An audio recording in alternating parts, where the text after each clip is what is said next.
all one's education, all one's past experience and knowledge is a movement in becoming,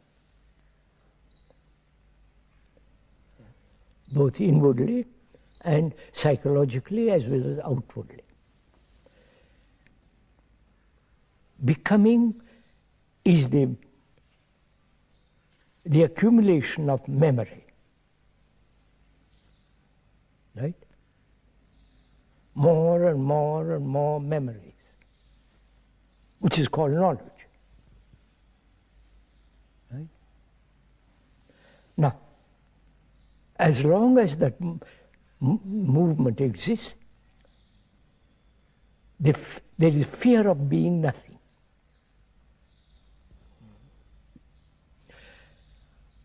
But when one really sees the insight of the fallacy, the illusion of becoming something, therefore that very perception, that insight, see, there is nothing, there is, this becoming is endless time, thought, and conflict. There is an ending of that. That is the ending of the movement of which is the psyche, which is time, thought. The ending of that is to be nothing. Right? Nothing then contains the whole universe. Not my petty little fears and petty little anxieties and problems and my sorrow with regard to, dozen things. After all, Bapuji, nothing means the entire world of compassion. Compassion is nothing.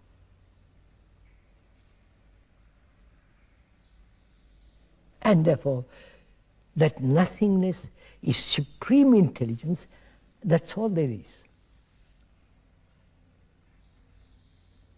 I don't know if I'm conveying this. Yeah. So, why are human beings, just ordinary intelligent, frightened of being nothing?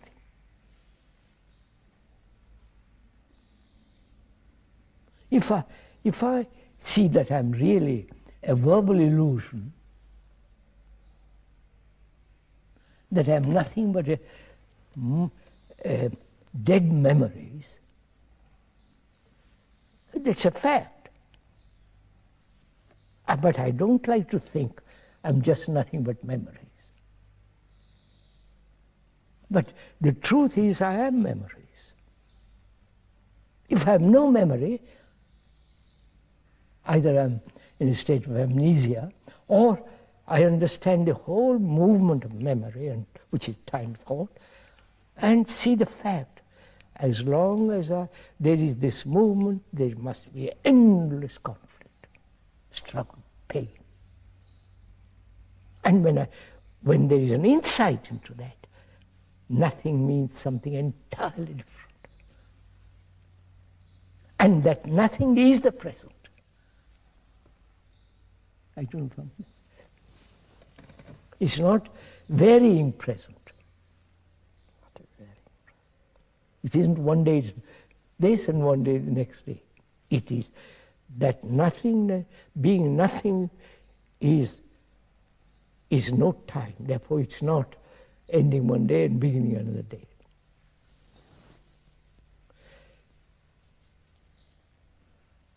You see, it's really quite, if one goes into this problem, not theoretically, but actually, the astrophysicists are trying to understand the universe.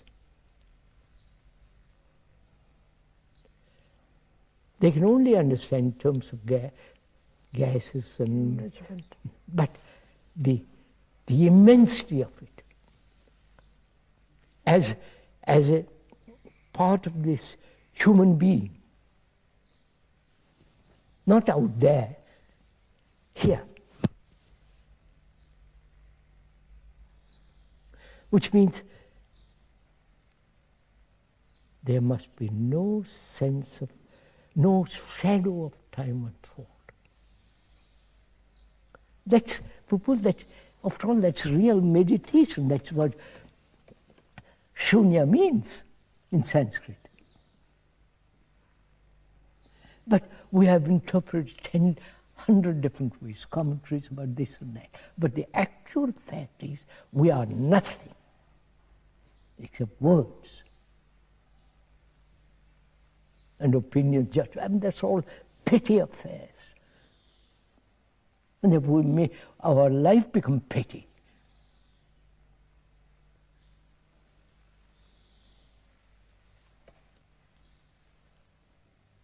so to grasp, to understand that in the zero contains all the numbers. Right? So in nothing, all the world, not the pain and the anxiety, oh, that's all so small.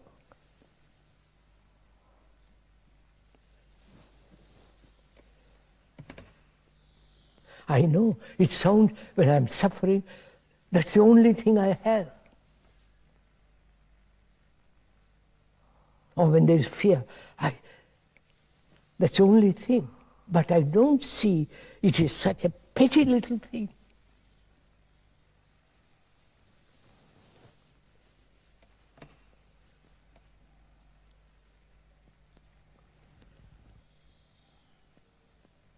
So, having listened to all this, what is your comprehension? What is it you realize?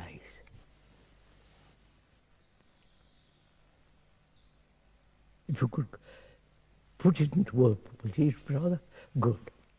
What is it that you and those who are going to listen to all this, it may be rubbish, it may be true, who are going to listen to all this, what do they capture, realize, see the immensity of all this?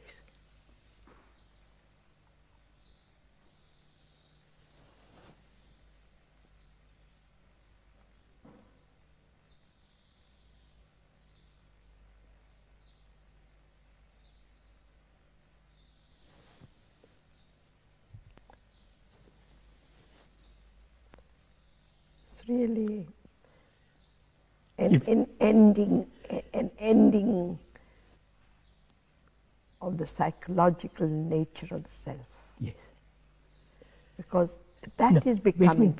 I've asked a question because it's going to be very helpful to all of us. If you could, as you listen to all this, what's your response, what's your reaction, what have you realized, what have you said, but you, I've got it, I've got the perfume of it.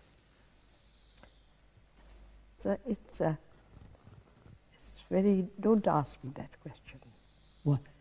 Because anything I say would sound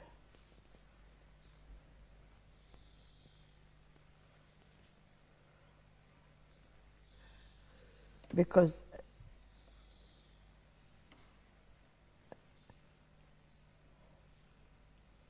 as you were speaking, there was immensity. Oh, yes.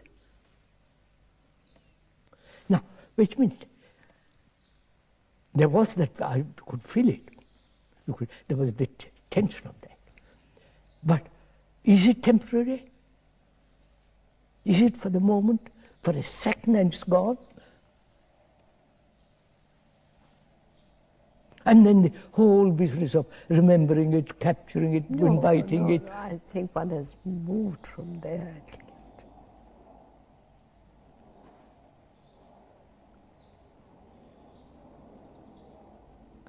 And another thing one realizes, the most difficult thing in the world is to be totally simple. Yes, sir. To be simple. That's right. If one is really simple, from that you can understand the enormous complexity of things. But we start with all the complexities and never see the simplicity. That's our training. We have trained our brain to see the complexity and then try to find an answer to the complexity. But we don't see the extraordinary simplicity of life, of facts rather.